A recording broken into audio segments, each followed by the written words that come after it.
राधे राधे दोस्तों, भगवान श्री कृष्ण के चमत्कार और लीलाओं के बारे में कौन नहीं जानता है। वो भगवान विष्णु के अवतार थे।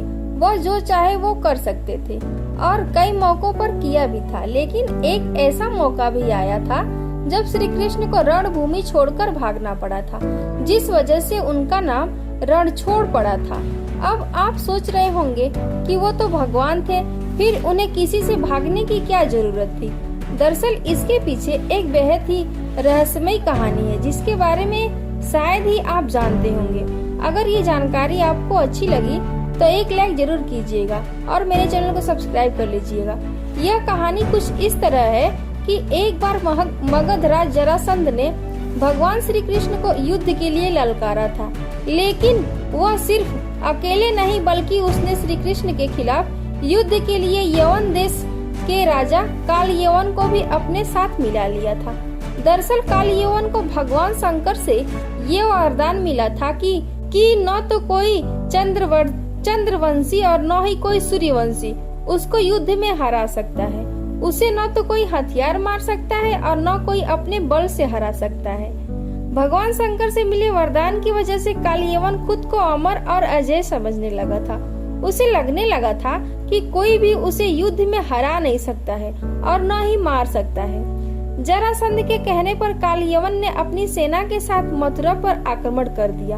अब चूंकि श्री कृष्ण जानते थे कि कालयवन को वह अपने बल से नहीं मार सकते हैं और न ही उनका सुदर्शन चक्र उसका कुछ बिगाड़ सकता है, इसीलिए वो रणभूमि छोड़कर भाग गए और एक अंधेरी गुफा में पहुंच गए। श्री कृष्ण जिस गुफा में जाकर छुपे हुए थे, उसमें पहले से ही इक्ष्वाकु नरेश मंधाता के पुत्र और दक्षिण कौशल के राजा मुचकुंद गहरी नींद में सोए हुए थे।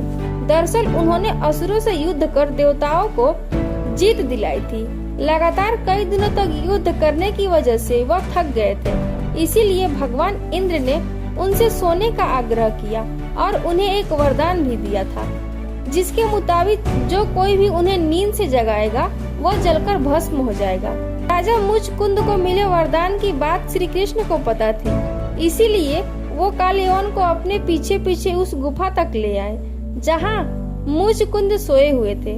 श्री कृष्ण ने कालयवन को भ्रमित करने के लिए अपना पीताम्बर राजा मुचकुंद को ऊपर डाल दिया। राजा मुचकुंद को देखकर कालयवन को लगा कि वह श्री कृष्ण ही है और उससे डरकर अंधेरी गुफा में छुपकर सो गए हैं। इसीलिए उसने श्री कृष्ण समझकर राजा मुचकुंद को ही नींद से उठा दिया। अब राजा मुचकुंद जैसे ही नींद से उठे, कालयवन वही जलकर भस्म हो गया। असल में यह भगवान श्री कृष्ण की ही एक लीला थी। उन्होंने महाभारत के युद्ध में गीता का उपदेश देते हुए कहा भी था कि सृष्टि में जो कुछ भी होता है उन्हीं की इच्छा से होता है, तो जाहिर है कालयवन का अंत भी उन्हीं की इच्छा से हुआ था। ये कहानी आपको कैसी लगी कमेंट बॉक्स में जरूर बताइएगा। मिलते हैं फिर से एक नई कहानी के साथ, तब तक के लिए जय सीताराम।